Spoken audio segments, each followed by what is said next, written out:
Oo nga. Kaya, ito si JB, di ba?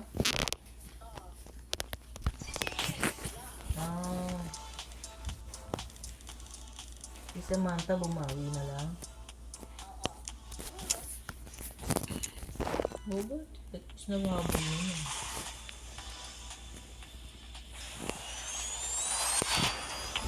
Si Mahal, ano na lang yun? Less than 1 month na lang yun.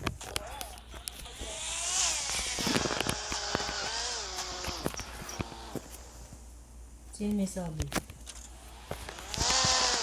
Kala ko ba malakas ang loob niya? Hindi pinorward kasi ito sa kanya. Meron kasing nag-lawyer na nag-release na tinatanungan siya.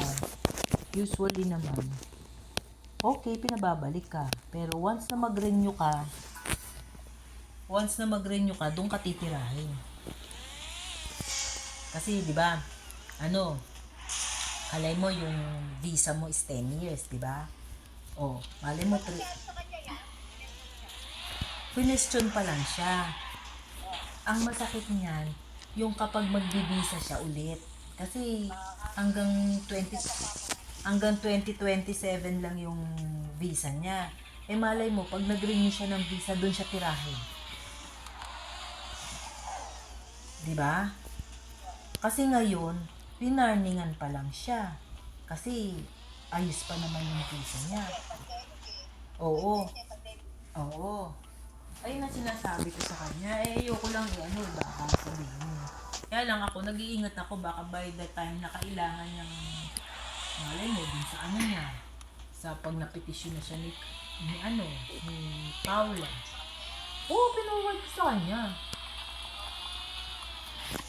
Oo, kasi dun sa mga question nung mga ah, oo, papapasukin ka. Pero once na mag-renew ka, dun ka, dun na ang tira sa'yo.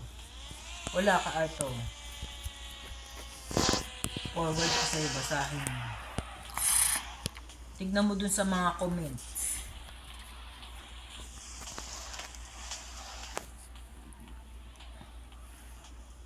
Ayan o. Oh.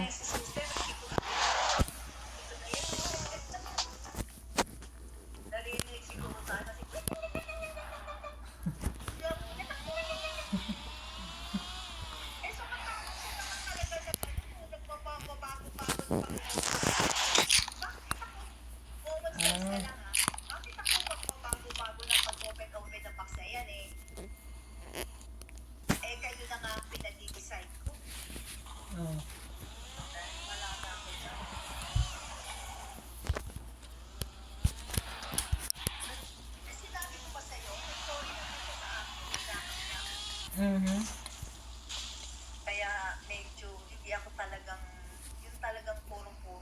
Mm.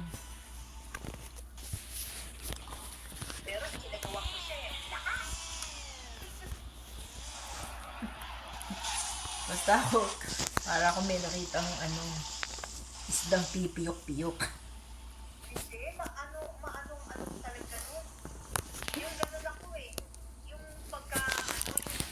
Pinipigil. Hindi, tsaka pinipigil mo magalit. Una-una, nandun si Golat. Hmm.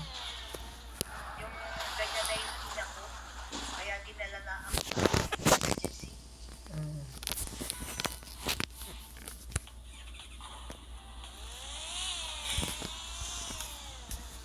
Ayan, tignan mo muna yung pinagdala ko sa'yo.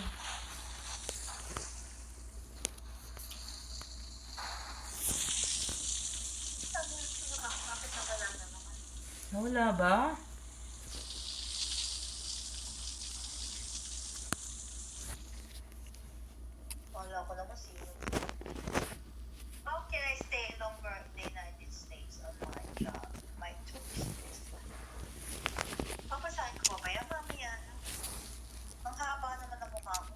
Ang dali lang yan, tanga.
Diba? Pwede. Ano sinabi? Wala naman sinabi namin. Wala nga, pero basahin mo yung mga comment. Yung mga comment? Oo. Ah, Oo, ang nakalagay doon sa unang-una. My mom did that the last she was here. After that, it was time for her visa renewal and they never give one anymore. Oh. ah,